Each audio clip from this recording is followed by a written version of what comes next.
You're not family, Margaret. You never were, and you never will be, you useless old woman.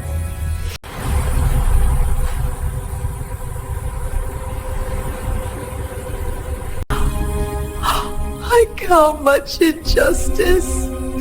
Help me. I don't know how to relate. This is so cowardly.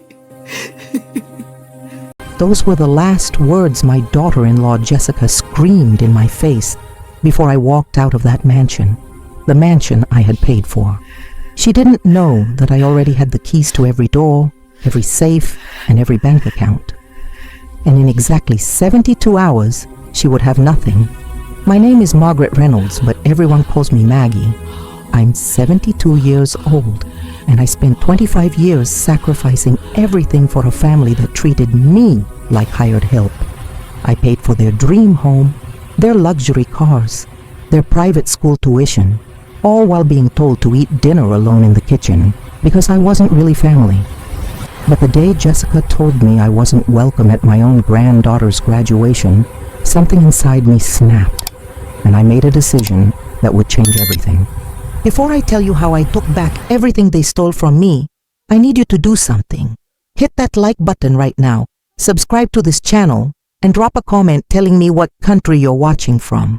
Because what happened next is going to shock you, and I don't want you to miss a single second. Trust me. By the end of this story, you'll understand why sometimes the best revenge isn't getting mad, it's getting even. Let me take you back to where it all began, the year 2000. I was 48 years old, working as a senior accountant at a mid-sized firm in Portland, Oregon. My husband Tom had just passed away from pancreatic cancer after a brutal 2-year fight. We'd been married for 26 years, and losing him felt like losing half of myself. But I still had my son, David, my only child, my everything. David was 21 then, fresh out of college, working his first real job at a marketing agency. He'd call me every Sunday, come over for dinner every Wednesday. We were close, really close. The kind of close where we could talk about anything, where he'd ask my advice about work, about life, about his dreams. He was dating this girl, Jessica, whom he'd met at a company event. She was beautiful, I'll give her that. Tall, blonde, always perfectly put together. The kind of woman who looked like she belonged in a magazine.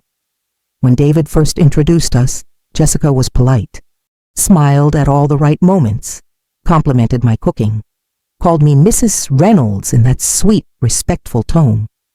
I remember thinking, she's lovely. David found a good one.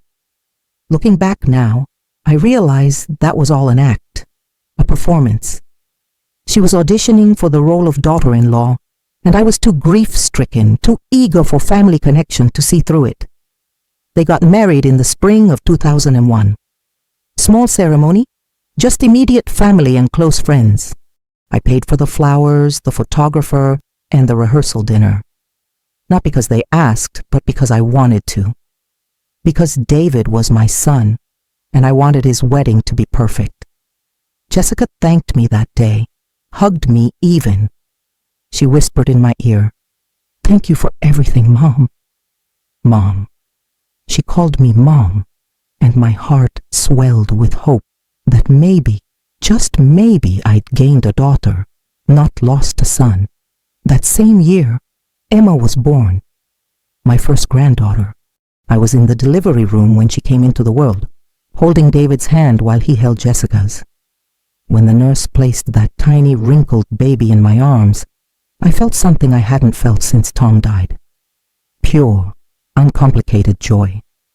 I looked at Emma's face, her eyes barely open, her tiny fingers curled into fists, and I made a silent promise. I would do everything in my power to give this child a good life.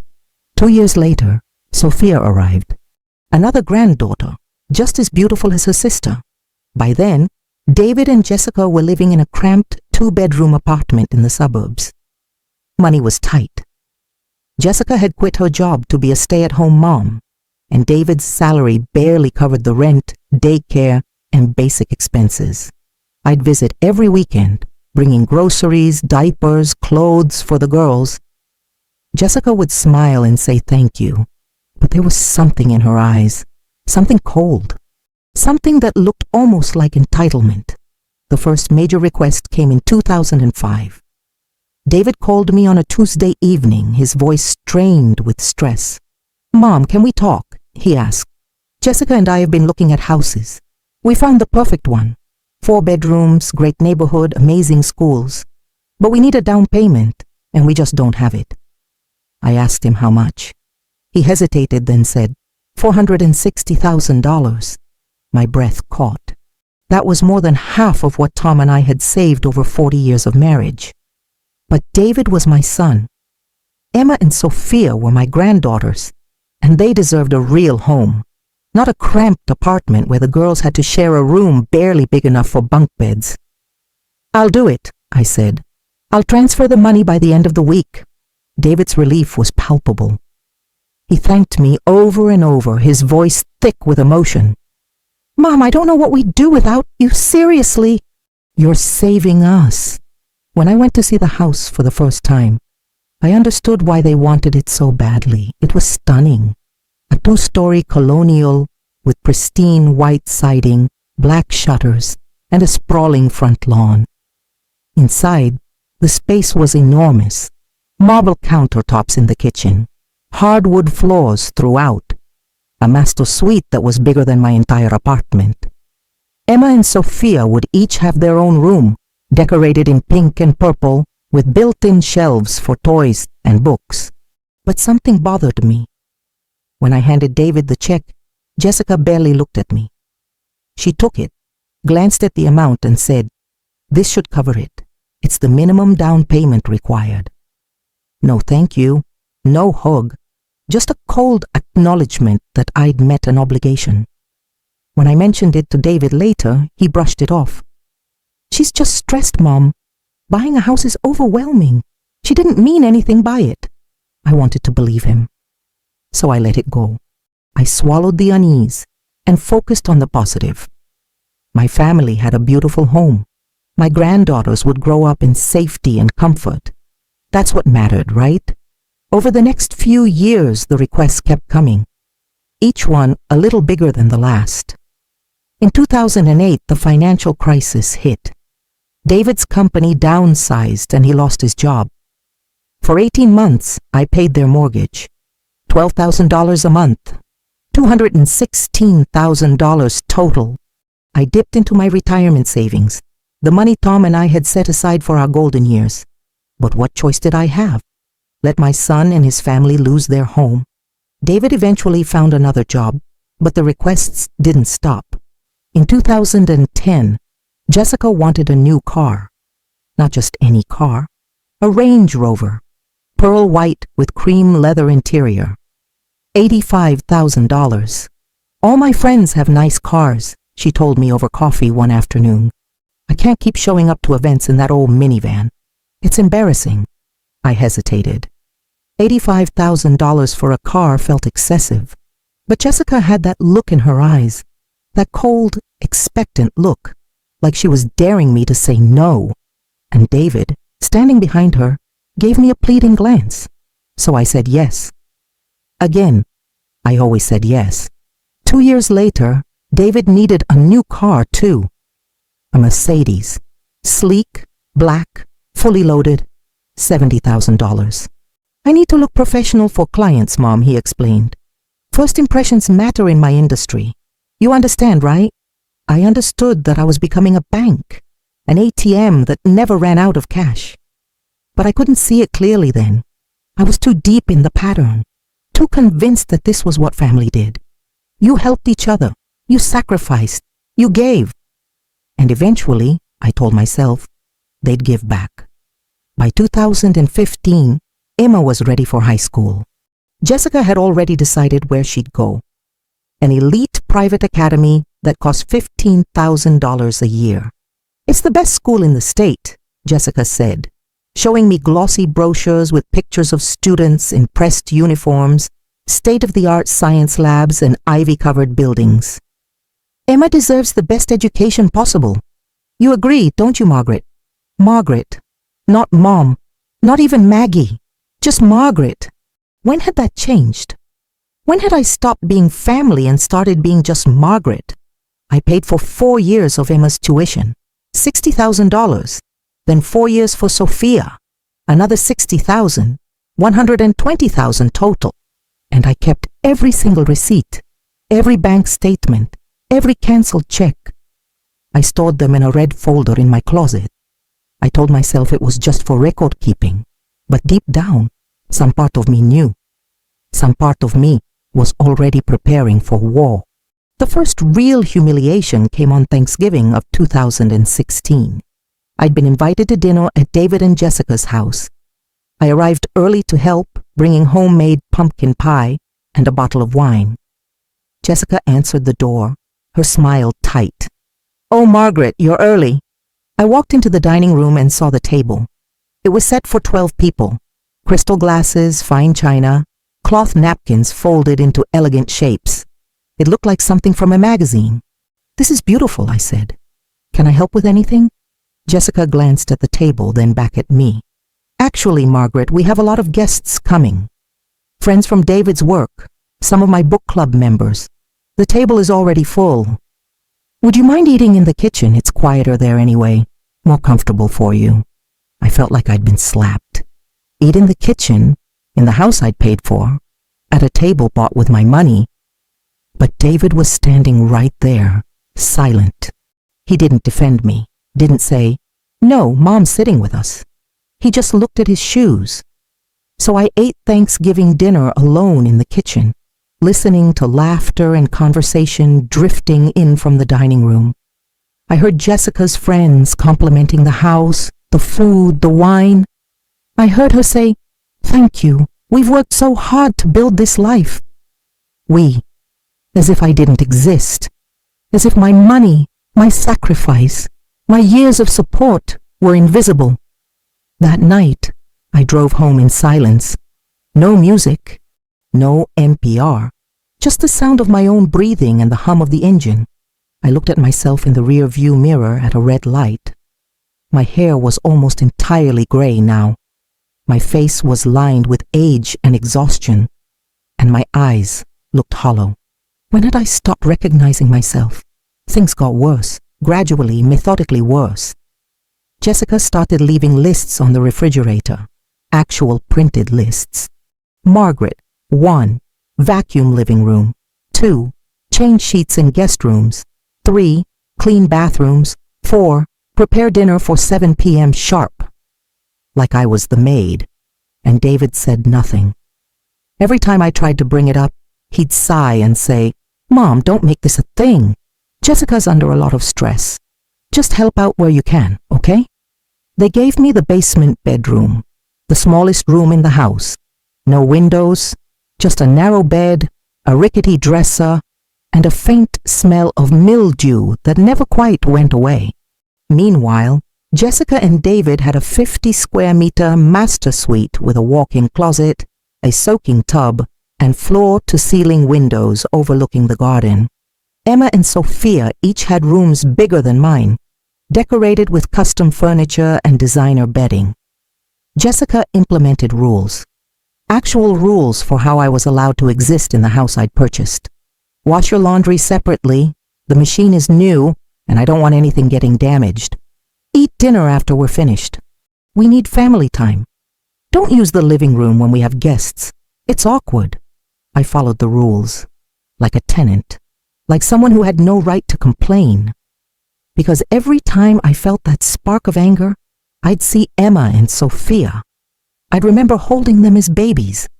I'd think about how much I loved them, and I'd swallow my pride one more time. The daily humiliations became routine, expected, part of the landscape of my life. Every morning I'd wake up at 5:30, not because I wanted to, but because Jessica expected breakfast on the table by 6:45. Eggs, toast, fresh fruit cut into perfect pieces.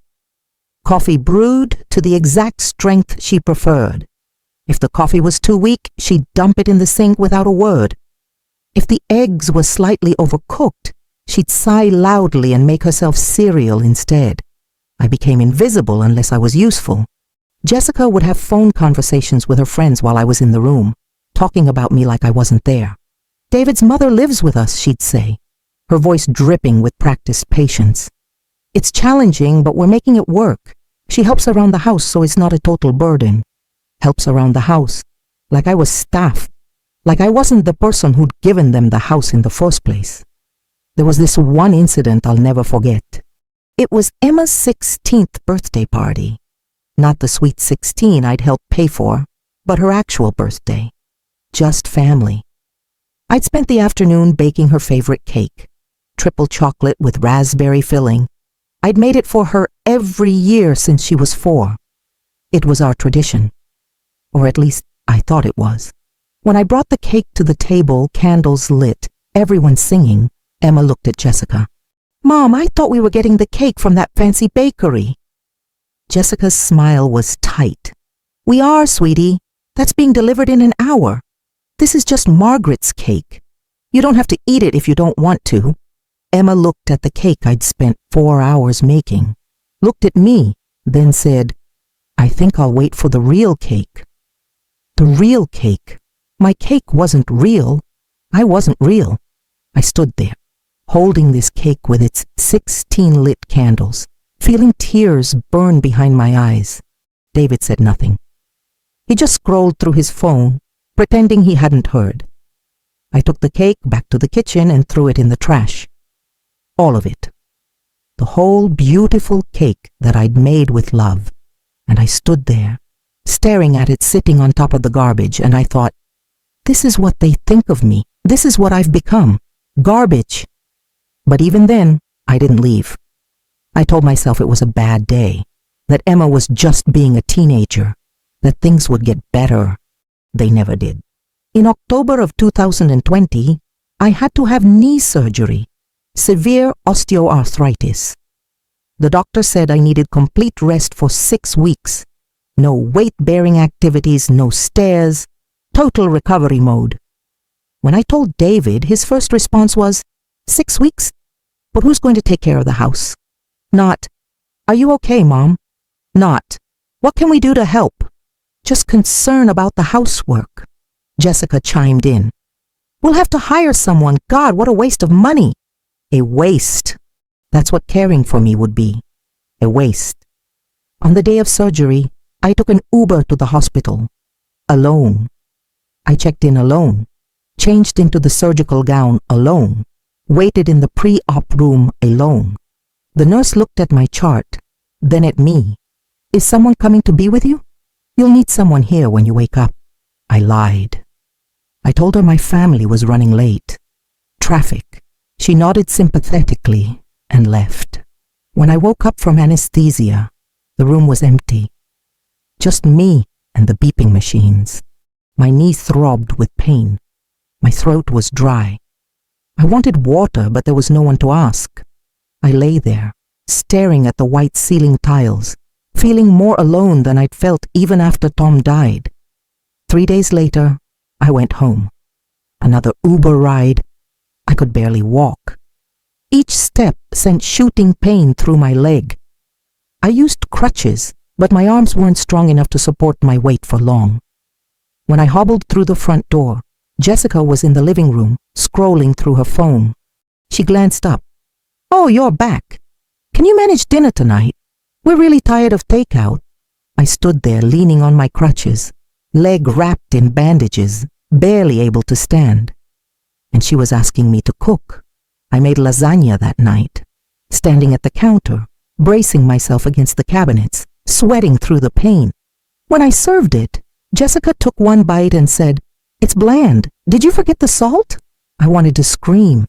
I wanted to throw the entire pan of lasagna against the wall, but I didn't. I just nodded and said, "Sorry. I'll do better next time." One night, I couldn't sleep. Insomnia had become a constant companion.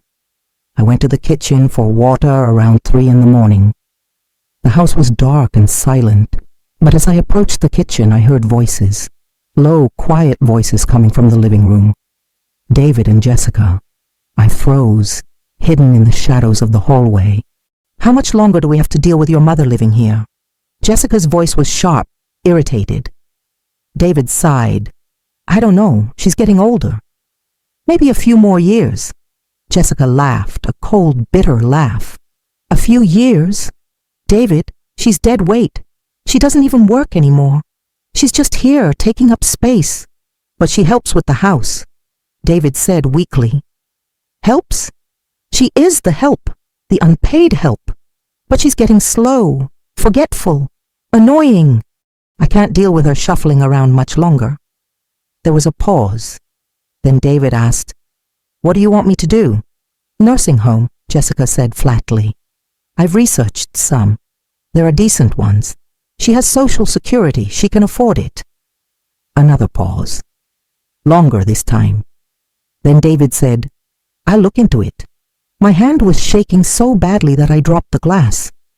It shattered on the tile floor, the sound impossibly loud in the quiet house. I didn't even try to hide. I just stood there frozen as David and Jessica appeared in the doorway. Jessica's eyes met mine. She knew I'd heard, and she didn't care. She turned and went back upstairs without a word. David whispered, "Mom, it's not what you think." But even he didn't sound convinced. I cleaned up the glass, cut my finger on a shard, watched the blood drip into the sink, and something inside me shifted. Something fundamental and irreversible. I'd given them 20 years. $847,000. My time, my energy, my dignity. And in return, they were planning to dump me in a nursing home so I wouldn't inconvenience them anymore. The next morning I called Helen, my best friend for 40 years. The only person who'd stood by me through Tom's death, through all the years of watching my family treat me like garbage. "Helen," I said, my voice steady, "I need a lawyer, a really good one." Helen didn't ask questions. She just said, "I know exactly who to call." His name was Richard Goldman, 65 years old, silver hair, sharp eyes, 30 years of experience in family law. When I walked into his office carrying my red folder, he looked at me with the kind of attention I hadn't felt in years. Like I mattered, like my story was important. I laid it all out. Every payment, every sacrifice, every humiliation. I showed him bank statements, receipts, canceled checks, the down payment on the house, the 18 months of mortgage payments, the cars, the school tuition, the surgeries and emergencies and random loans that were never paid back. $847,000. Richard went through everything methodically, making notes on a yellow legal pad. When he finished, he looked up at me. "Margaret, you have an incredibly strong case. This property is entirely in your name. You paid the down payment. You've covered the mortgage multiple times.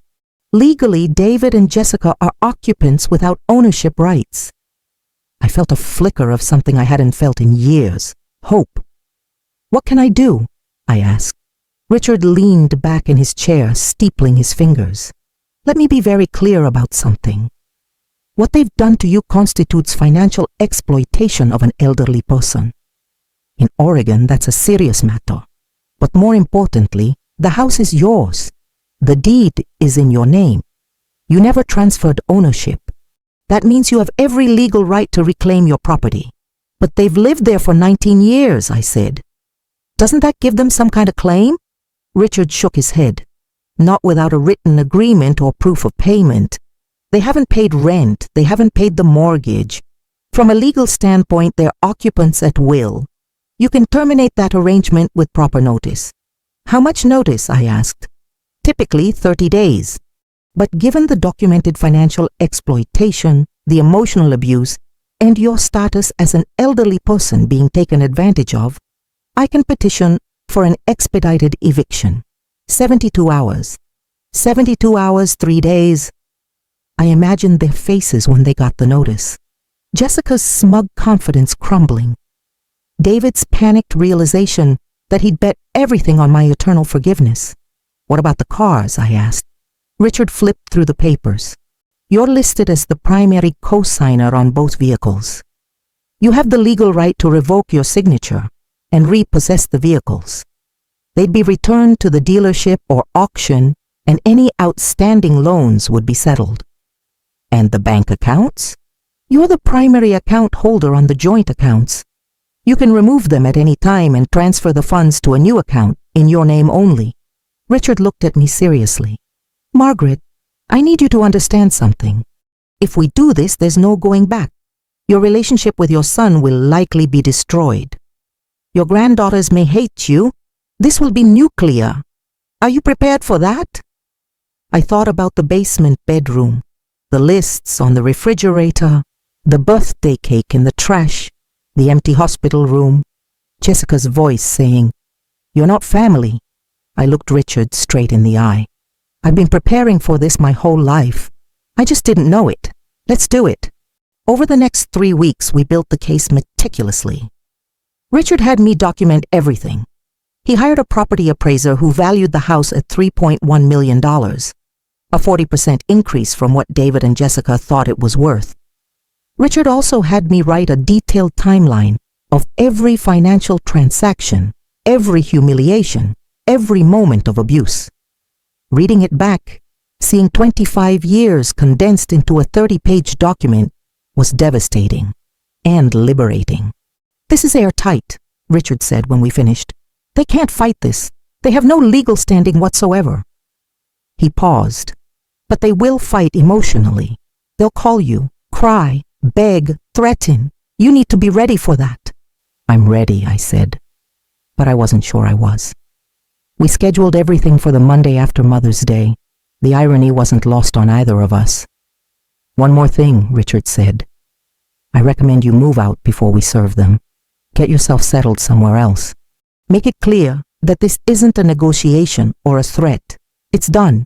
You've already left." That's when I started apartment hunting. Helen came with me, holding my hand through showings in neighborhoods I'd never considered. We found the perfect place on a quiet street near the park. 1 bedroom, huge windows, a little balcony. The landlord, a kind woman in her 50s, asked why I was moving. "I'm reclaiming my life," I told her. She smiled. "Good for you. The place is yours." I signed the lease that day, paid 6 months up front in cash. It felt like signing a Declaration of Independence. Helen helped me buy furniture. Nothing expensive or fancy, just comfortable. A soft couch in deep blue, a bed with a memory foam mattress, curtains that let in light, plants for the windowsill. Every item I chose, I thought, do I like this? Does this make me happy? Not will Jessica approve? Or is this good enough for David? Just me, my preferences, my choices. The night before the eviction notice was to be served, I couldn't sleep. I lay in my new bed, in my new apartment, staring at the ceiling. Part of me wanted to call it off, to go back and pretend none of this had happened, to keep being the invisible woman in the basement, grateful for scraps of affection. But then I remembered something Tom had told me before he died. We were in the hospital, his body so thin I could see every bone. He took my hand and said, "Maggie, promise me something. Promise me you won't let anyone make you small. You're too big, too bright, too important to shrink yourself for people who don't appreciate you." I'd promised, and then I'd spent the next 24 years breaking that promise. Not anymore. But first, there was Emma's graduation. My beautiful, smart granddaughter was finishing high school. 4 years at that elite academy. $60,000 of my money. I'd been looking forward to it for months. I imagined sitting in the audience, watching her walk across the stage, feeling proud. I bought a new dress, navy blue with small white flowers. I got my hair done. I wanted to look nice for the photos. 2 days before the ceremony, I was in the kitchen making tea when Jessica walked in. She leaned against the counter, arms crossed. "Margaret, we need to talk." Her voice had that edge, that tone that meant she was about to say something cruel and frame it as reasonable. "What is it?" I asked, setting down my mug. Jessica looked at me with cold, calculated eyes. "We've decided that Emma's graduation should be for close family only. You understand?" I felt my stomach drop. "But I am close family. I'm her grandmother." Jessica shook her head. "You're David's mother. That's different. And honestly, Emma gets embarrassed when her friends ask about you. It's easier if you just don't come. The room tilted. Everything went fuzzy at the edges. I paid for her education, I said quietly. Every single tuition payment. I have the receipts. Jessica's smile was thin and sharp. And we're very grateful. But that doesn't change the decision. The graduation is family only. And Margaret, let's be honest. She paused, letting the words hang in the air like a blade. You're not family. You never were and you never will be. You useless old woman. I don't remember what I said next. I don't remember walking to my room. I just remember sitting on the edge of that narrow bed in the basement. The bed in the house I'd bought, and feeling something crack.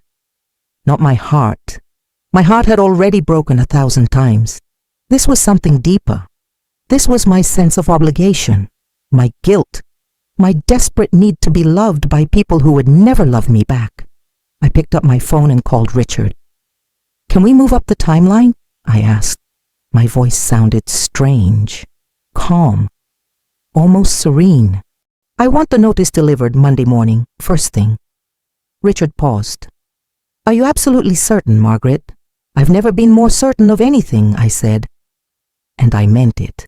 That Saturday, graduation day, I stayed in my new apartment. I unpacked boxes. I hung curtains. I arranged my small collection of books on a shelf. I didn't cry. I didn't rage. I just existed, quietly, in my own space. And it felt like breathing after being underwater for 20 years. Sunday, I went back to the house while they were out for brunch. Their family celebration brunch. I took my remaining belongings, my photo albums, Tom's wedding ring, which I still kept in a box, my mother's jewelry. I left the keys on the kitchen counter. No note, no explanation, just keys. And then I walked out. I stood on the front lawn for a moment, looking up at that beautiful colonial house with its white siding and black shutters. And I felt nothing. No sadness, no regret. Just a quiet, firm resolve. This wasn't my home. It never had been. Monday morning, I woke up early, made coffee in my own kitchen, sat on my tiny balcony and watched the sunrise. At exactly 9 a.m., my phone rang. Richard. It's done, he said. The notice was delivered. They have 72 hours. Within minutes, my phone started blowing up. Calls from David, texts from Jessica, voicemails that became increasingly frantic. I didn't answer. I let them spiral, let them panic, let them feel, for the first time in 20 years, what it was like to be powerless. At 10:30, David finally got through. I don't know why I answered. Maybe because I wanted to hear it. Hear the moment he realized what he'd lost. Mom, what the hell is happening? He shouted. His voice was raw with panic. A court officer just served us with an eviction notice. He said we have 72 hours to vacate. This is insane. This has to be a mistake. I took a sip of my coffee. Let the silence stretch. Then I said, very calmly, it's not a mistake. I'm reclaiming my property. Your property? Mom, we've lived here for 19 years. This is our home. His voice cracked on the last word. I could hear Jessica yelling in the background, demanding to know what I was saying. No, David, it's my home. I paid for it. My name is on the deed. You and Jessica have been living in my house, rent-free for 19 years. And now I'm asking you to leave. But where are we supposed to go? We don't have money saved for a deposit. The girls are in school. Mom, you can't do this to us. The panic in his voice was real, visceral. For the first time in decades, he needed me, and I wasn't available. You should have thought about that before Jessica called me a useless old woman, before you let her treat me like a servant, before you planned to dump me in a nursing home. My voice was steady, cold. I barely recognized it as my own. Jessica grabbed the phone. I heard the fumbling, then her voice, shrill and vicious. You can't do this. We have rights. We'll sue you. The confidence in her voice was crumbling. She was scared, and she should be. I laughed, actually laughed. Sue me with what money, Jessica? The money I gave you? Go ahead. My lawyer is very good, and unlike you, I have documentation for every single dollar I've spent on you, every insult, every humiliation, every time you told me to eat in the kitchen like a dog. You're insane, she screamed. You're a bitter, lonely old woman and you're trying to destroy us because you're miserable. No, Jessica, I said, and my voice was ice. I'm a woman who finally realized her worth. You told me I wasn't family, so I'm treating you like you treated me, like strangers. You have 72 hours. I suggest you start packing. There was a beat of silence. Then Jessica's voice dropped to something low and venomous. You'll regret this. David is your only son. Emma and Sophia are your only grandchildren. You're throwing away your entire family over money, over pride. You'll die alone, Margaret. Completely alone. And you'll deserve it. Her words were designed to hurt, to make me doubt, to make me cave. And a year ago, they would have worked. But not anymore. I'd rather be alone with my dignity than surrounded by people who despise me. Goodbye, Jessica. I hung up, blocked their numbers, and sat back with my coffee, feeling the sun on my face. My hands were shaking, but not from fear, from adrenaline, from the sheer relief of finally standing up for myself. David tried calling from different numbers. Unknown numbers. Emma's phone. Sophia's phone. I answered one more time. It was David, his voice broken. Mom, please, please. We'll fix this. We'll do better. Just give us another chance. I'm begging you. Where were you when I had surgery, David? I asked quietly. Where were you when your wife threw a plate near my head? Where were you every single time she humiliated me and you stood there silent? He had no answer. Just breathing. Heavy, panicked breathing. We're your family, he whispered. Families forgive. Families also respect each other, I said. And you lost that privilege. I forgive you, David, I do. But forgiveness doesn't mean I have to keep letting you hurt me. Goodbye. The next call was from Emma. She was crying, sobbing so hard she could barely speak. Grandma, please. Please don't do this. Mom says we're losing the house. She says you're kicking us out. Why would you do this? We didn't do anything wrong. I love you. Please. That one hurt. Emma was innocent. Sophia, too. They'd been raised by Jessica, taught Jessica's values, but they were still my granddaughters. Still the babies I'd held. Sweetheart, I said gently, my throat tight. This is between the adults. It's not about you. I promise you I've set aside money for your college fund. $10,000 each. It's in an account that only you can access when you turn 18. But I can't support your parents anymore. But Grandma, Emma sobbed, we need you. Please. I'm sorry if I hurt you. I'm sorry about the birthday cake. I'm sorry I said it wasn't real. Please don't leave us. So she did remember. She did know. Emma, I love you. I always will. But loving you can't mean destroying myself. Your parents have treated me terribly for years. And you and Sophia watched it happen. You participated. That's not your fault. Your kids. But I can't keep sacrificing myself. Where will we go? She whispered. Your parents are adults. They'll figure it out. They're smart, capable people. They just forgot how to take care of themselves because I was always there to catch them. I paused. I need you to understand something. This isn't about punishment. This is about survival. I can't keep living the way I was living. I won't. Will we ever see you again? She asked, her voice so small. That's up to you. When you're 18, when you're independent, my door will always be open. But I can't be around your parents anymore. I'm sorry. I was crying now, too. Silent tears running down my face. I love you, Grandma, she whispered. I love you too, baby, so much. I hung up before I could change my mind, before I could take it all back and go running to fix things. I curled up on my couch and cried, deep, wrenching sobs. Because even though I knew I was doing the right thing, it still hurt. It hurt so much. 72 hours later, I drove past the house. There was a moving truck in the driveway.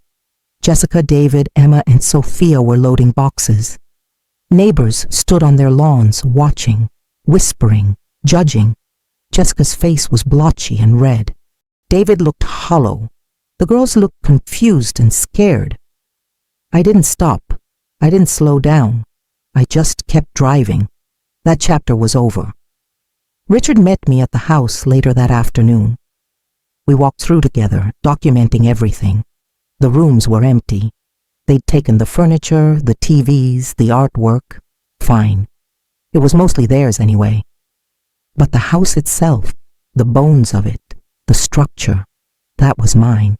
We stood in the kitchen where I'd cooked so many meals, where I'd cleaned up after people who never said thank you. Richard looked at me. "How do you feel?" I looked around, at the empty counters, the bare walls, the silence. "Free," I said, and I meant it. I put the house on the market the following week. The real estate agent said it would sell quickly. Great neighborhood, excellent schools, turnkey condition. She listed it for $3.1 million. It sold in 12 days. A young couple with twin toddlers. They were so excited. "This is our dream home," the wife said, her eyes shining. "We're going to be so happy here." I smiled. "I hope you are."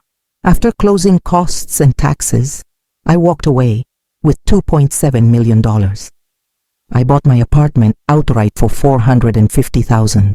No mortgage, no landlord, just ownership. Mine. The rest of the money I invested. Set up a trust for Emma and Sophia's education. $100,000 total, accessible only to them, only for college. No way for Jessica to touch it. I kept $2.1 million for myself, for travel, for hobbies, for living the life I denied myself for 25 years. I took my first trip that summer, Japan. I'd always wanted to see the cherry blossoms, the temples, the gardens. I spent 3 weeks there, staying in small inns, eating incredible food, walking for miles every day. I took a painting class. Terrible at it, but I didn't care. I was doing something just because I wanted to, not because someone needed me to, not because I was obligated. When I got back, I joined a book club, met new friends, women my age who'd also sacrificed years for ungrateful families. We'd meet every Thursday, drink wine, laugh about our newfound freedom. I started volunteering at an animal shelter, walking dogs, socializing cats. It was simple, uncomplicated kindness. The animals didn't expect anything from me except presence.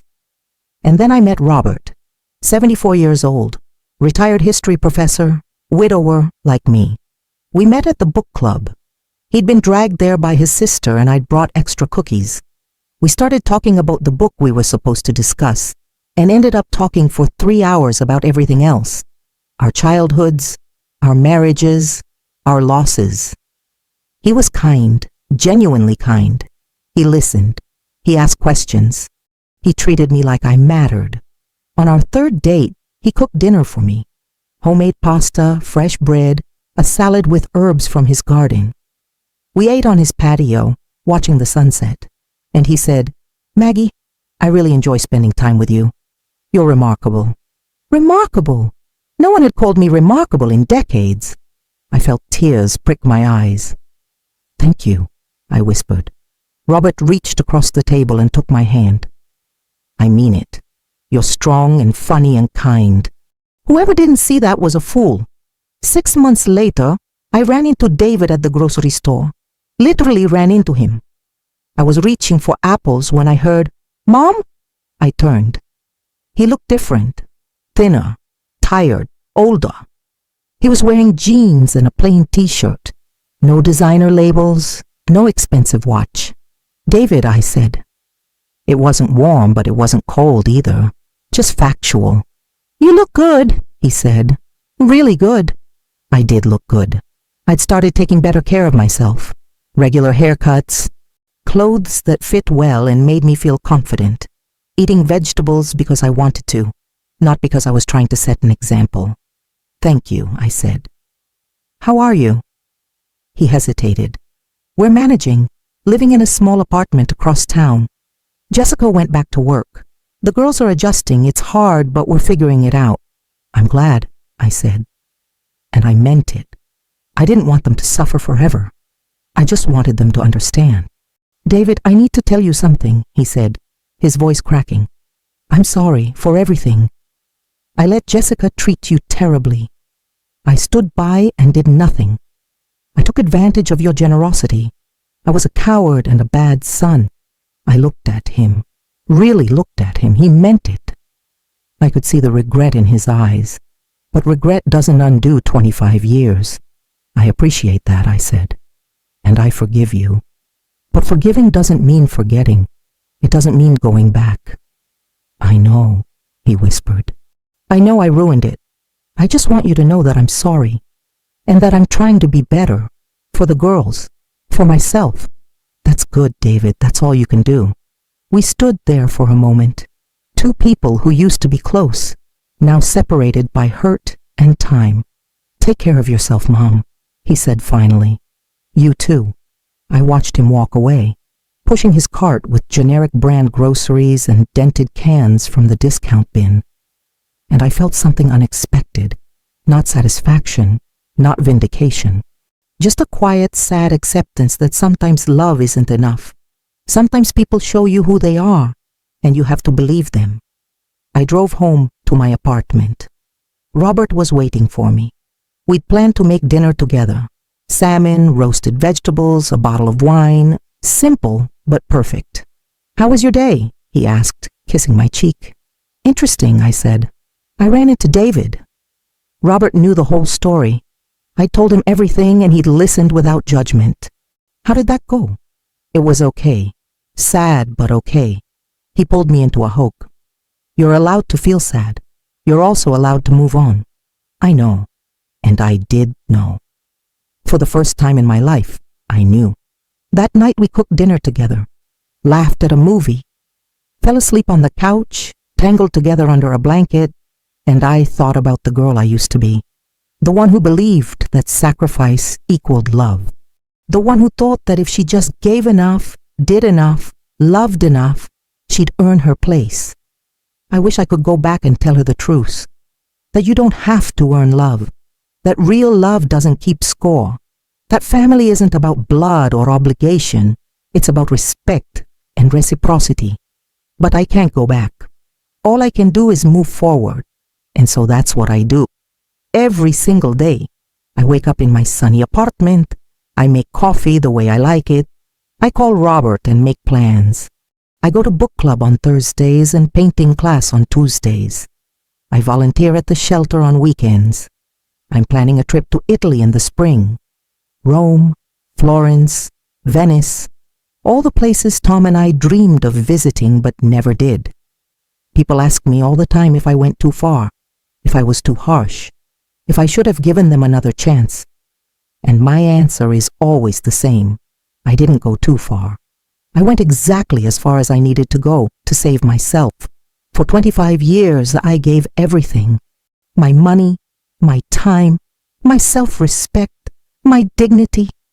I funded their dream house, their luxury lifestyle, their children's education. And in return, I was treated like an inconvenience, like a burden, like someone who wasn't really family. Jessica told me to my face that I wasn't family, that I never was and never would be. She called me a useless old woman. And my son, my only child, the boy I raised alone after his father died, stood there and said nothing. He let it happen. Again and again and again. So no, I don't think I went too far. I think I finally put myself first. And you know what the most surprising part was? Realizing that I didn't need them to be happy.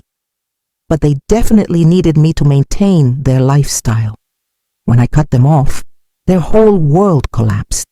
The house, the cars, the private school tuition, all of it was built on my money, my sacrifice. And when I took that foundation away, everything crumbled. David had to get a second job. Jessica had to go back to work after 15 years of being a stay-at-home mom. The girls had to transfer to public school. They had to learn how to budget, how to cook, how to clean, how to actually take care of themselves. And honestly, I think it was the best thing that could have happened to them. For the first time in their lives, they had to face consequences. They had to understand that actions have repercussions, that you can't treat people like garbage and expect them to keep supporting you forever.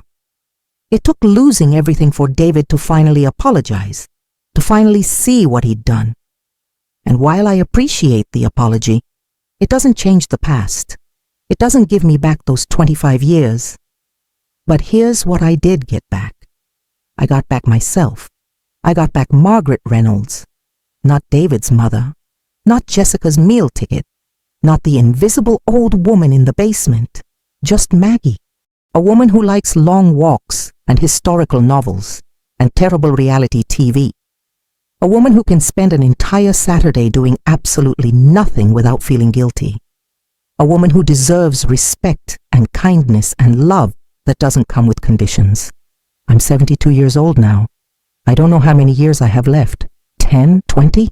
Hopefully more, but there are no guarantees. And I refuse to spend whatever time I have left being used by people who don't value me. Life is too short.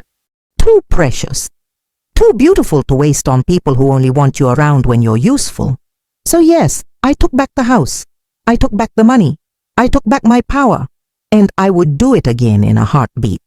Because the alternative was spending the rest of my life in that basement bedroom, following Jessica's rules, eating dinner alone in the kitchen, being told that I wasn't really family. The alternative was dying alone in a nursing home, dumped there by the people I sacrificed everything for, visited maybe once a year out of obligation. No, thank you. I chose myself. I chose freedom. I chose dignity. And if that makes me selfish, then I'm okay with being selfish. I was selfless for 71 years. I think I've earned the right to be a little selfish now. Last month, Emma reached out. She's 18 now, starting college in the fall. She got my number from Helen, who I'd listed as an emergency contact on the trust fund documents. We met for coffee at a little cafe downtown. She looked so grown up, beautiful, confident in a way she hadn't been at 16. "Grandma," she said, her voice tentative. "I wanted to talk to you about everything that happened." I stirred my latte, waiting. "I didn't understand back then," she continued. "I was angry at you for what felt like abandoning us. But I'm older now. I've seen how Mom treats people, how she talks about people when they're not around, and I've asked questions about the money, about the house, about everything you did for us." She reached across the table and took my hand. "I'm so sorry. I'm sorry I didn't stand up for you. I'm sorry I was embarrassed of you. I'm sorry I let Mom make you feel like you weren't family, because you were. You are. You're my grandma, and you deserved so much better than what we gave you." I felt tears welling up. Emma's apology meant more than David's ever could. Because Emma had nothing to gain from it. She wasn't asking for money or help or anything. She was just acknowledging the truth. "Thank you, sweetheart," I said, squeezing her hand. "That means more to me than you know. I want to have a relationship with you," Emma said. "A real one. Not based on money or obligation, just because I love you and I want you in my life. Is that possible?" I smiled through my tears. "I would love that." We talk now. Not every day, but regularly.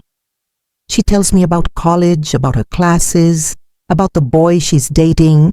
I tell her about my life, about Robert, about my trips and hobbies. It's not the relationship we could have had if things had been different, but it's real, it's honest, and it's ours.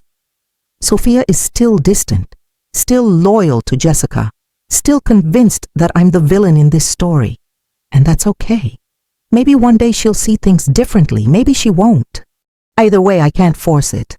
All I can do is leave the door open and hope that eventually she'll walk through it. As for Jessica and David, I hear things through the grapevine. They're still married, surprisingly, still struggling financially. David works long hours. Jessica complains constantly about how unfair life is, how they lost everything. They tell people that I stole from them, that I kicked them out with no warning, that I'm a bitter, vindictive old woman who destroyed her own family. Let them talk. The people who matter know the truth. And the people who don't matter, well, their opinions don't matter either. I sleep well at night, I wake up happy, I look forward to my days. And that's more than I could say for the 25 years I spent trying to earn love from people who were incapable of giving it. Robert asked me to move in with him last week. We were having dinner, and he just said it. Maggie, I love you. I love spending time with you, and I don't want to spend any more nights without you. Move in with me, or I'll move in with you. I don't care which. I just want us to be together. I said yes. Not because I need him, but because I want him. Because he makes me laugh. Because he treats me with respect and kindness. Because when I'm with him, I feel seen, valued, loved. We're moving in together next month, combining our lives, our books, our furniture, our routines. At 72 and 74, we're starting over, building something new, something based on mutual respect and genuine affection. Tom would have liked Robert, I think.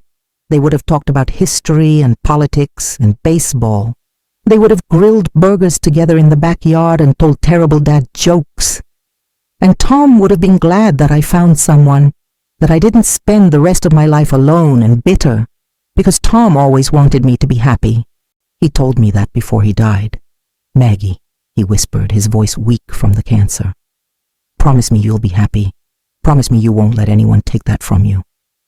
I promised, and for a long time I broke that promise. I let David and Jessica take my happiness. I let them take my money, my time, my peace of mind, but not anymore. I'm keeping that promise now. I'm happy, genuinely, deeply, peacefully happy, and no one can take that from me ever again. So that's my story. The story of how I took back my life, how I stood up to the people who used me and finally said enough. A lot of people think I should have tried harder, should have been more forgiving, should have put family first. But here's what I learned. You can't set yourself on fire to keep other people warm. You can't sacrifice your entire existence for people who don't appreciate it. And you can't love someone into loving you back. Family isn't about blood. It's not about obligation or duty or guilt. Real family is about respect, about showing up for each other, about valuing each other's time and energy and contributions. And by that definition, David and Jessica were never my family. They were people who shared my DNA and took advantage of my generosity. That's not family. That's exploitation. My real family is Helen, who has been by my side for 40 years. It's Robert, who makes me coffee every morning and tells me I'm beautiful even when I'm wearing sweatpants and no makeup. It's Emma, who is slowly rebuilding our relationship based on honesty and mutual respect. It's the women in my book club who cheer every time I talk about my latest adventure. It's the dogs at the shelter who wag their tails when I walk in. That's family. The people and beings who genuinely care, who show up, who make life better just by being in it.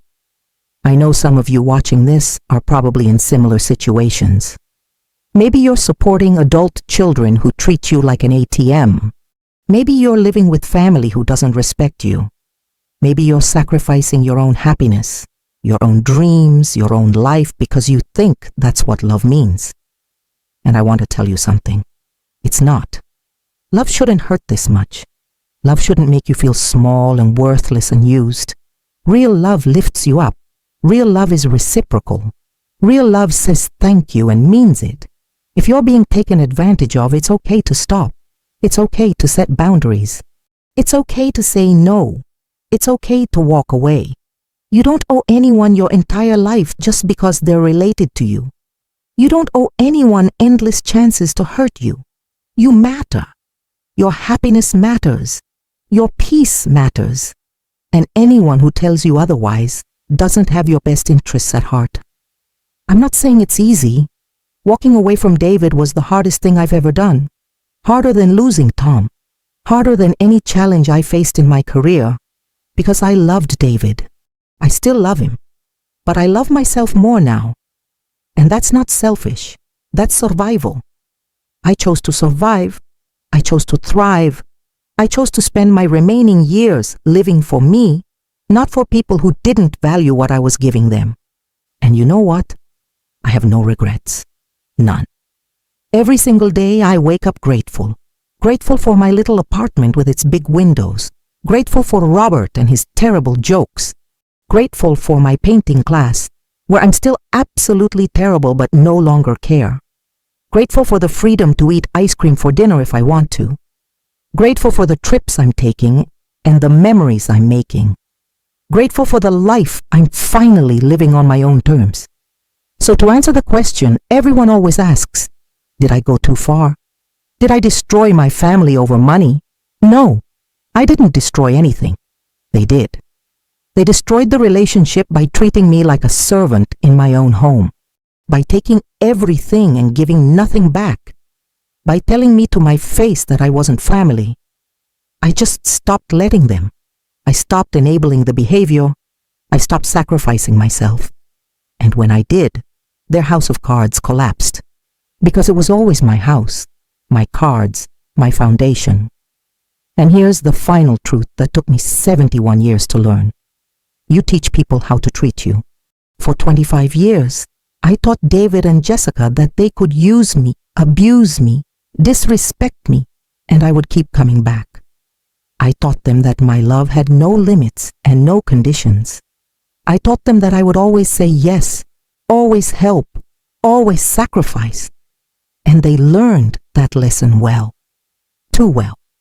But then I taught them a different lesson. I taught them that there are consequences, that love has limits, that respect is not optional. And that lesson, while painful, was the most important one I ever taught. I hope David is learning. I hope he's teaching his daughters better values than Jessica taught them. I hope he's learning to appreciate people, to respect boundaries, to understand that relationships are two-way streets. But honestly, that's not my responsibility anymore. My responsibility is to myself, to live well, to be happy, to make the most of whatever time I have left. And that's exactly what I'm doing. Next spring, Robert and I are going to Italy for a month.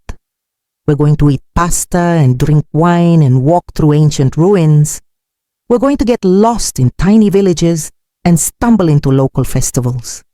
We're going to take 1,000,000 pictures and not care if we look like tourists, because we are tourists. Tourists in our own lives finally seeing the world we were too busy to notice before. I'm also writing a book, not about David and Jessica specifically, but about my journey, about learning to value myself, about the difference between sacrifice and self-destruction, about finding happiness after 70. My editor says it could help a lot of people. I don't know if that's true, but if even one person reads it and realizes they deserve better, then it will have been worth it. Life is strange. For so many years, I thought my purpose was to support David, to be the perfect mother, the perfect grandmother, the perfect helper. I thought that's what gave my life meaning. But now I know better. My purpose isn't to serve others. My purpose is to live fully, to experience joy, to create memories, to love and be loved in return, to matter. Not because of what I can give, but because of who I am. And who am I? I'm Margaret Reynolds. I'm 72 years old. I'm a retired accountant, a mediocre painter, a voracious reader, a dog lover, and a woman who finally learned to put herself first. I'm someone who made hard choices and lived with the consequences. Someone who lost a son but found herself. Someone who gave up a family who didn't value her and built a new family who does. I'm imperfect and flawed and sometimes petty and definitely stubborn. But I'm also strong and kind and resilient and free. And that's enough. I'm enough. Just as I am. Without the money, without the sacrifice, without bending myself into shapes to fit other people's expectations. I'm enough. So now I'm going to ask you, what would you have done in my situation? Do you think I went too far? Should I have given them another chance? Or do you think I did exactly what I needed to do? Leave your honest opinion in the comments. I genuinely want to know what you think. And if you've been through something similar, share your story. Let's support each other. Let's remind each other that we deserve respect and love and happiness. Before you go, make sure you hit that subscribe button. We share stories like this every single day. Real stories about people who stood up for themselves, who fought back against injustice, who chose themselves when the world told them to keep sacrificing. Stories about revenge, yes, but also about justice, about reclaiming power, about living authentically. You don't want to miss them. And hit that like button if you understand why I did what I did. Even if you don't agree with everything, if you understand the pain of being undervalued, of being used, of being told you don't matter, hit that like. It helps more people find these stories. It helps more people realize they're not alone. Finally, share this video with someone who needs to hear it. Maybe someone who's always putting others first at their own expense. Maybe someone who's being taken advantage of by family. Maybe someone who just needs permission to choose themselves for once. Share it. You might save someone's life, or at least help them reclaim it. I'll see you in the next video.